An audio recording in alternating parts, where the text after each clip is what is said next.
ইউনূসকে বলা শুরু করছে মদের মাধ্যমে খুনের সরকার। মাননীয় প্রধানমন্ত্রী, আপনাকে যাতে কেউ না বলে বিচারহীনতার সরকার।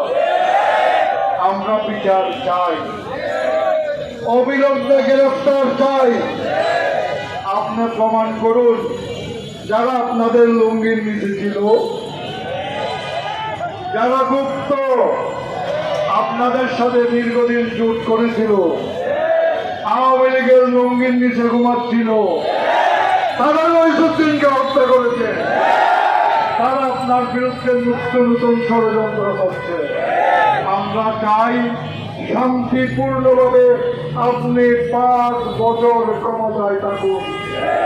আমরা চাই দেশকে সাম্রাজ্যবাদীদের হাতে তুলে দেওয়া। ইউনূস খুনিকে অবিলম্বে গ্রেফতার করুন। আমরা চাই আপনার তথাকথিত পররাষ্ট্রমন্ত্রী, যিনি যেখানে গিয়েছেন দেশের স্বার্থ বিসর্জন দিয়েছেন, অবিলম্বে তাকে বরখাস্ত করুন। আমরা চাই চট্টগ্রাম বন্দরকে বিদেশিদের হাতে তুলে দেওয়া যাবে না।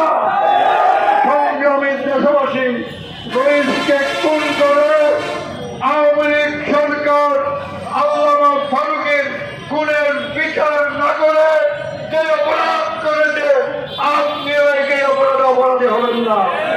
সংগ্রামী দেশবাসী, মাননীয় প্রধানমন্ত্রীর কাছে আমাদের দাবি হলো অবিলম্বে আল্লামা ফারুকের হত্যাকারীদের গ্রেফতার করুন, মহিউদ্দিনের হত্যাকারীদের গ্রেফতার করুন। বাংলাদেশের স্বার্থের বিরুদ্ধে যারা দীর্ঘদিন স্লোগান দিয়েছিল দিল্লি নে টাকা, তারা এখন স্লোগান দেয় না ঢাকা নয় ওয়াশিংটন, ঢাকা নয় ওয়াশিংটন, ঢাকা নয় ওয়াশিংটন। তারা এখন ওয়াশিংটনে দাঁড়ানি করে একজন সংসদ সদস্য সংসদে দাঁড়িয়ে নবীন সেনা ভ্রমণকারীদেরকে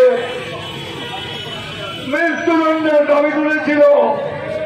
বিরোধী বলেন না তারা, যারা ইসলামের কথা বলে বলে মানুষকে ধোঁকা দেয়, তারা নীরব ছিল কেন?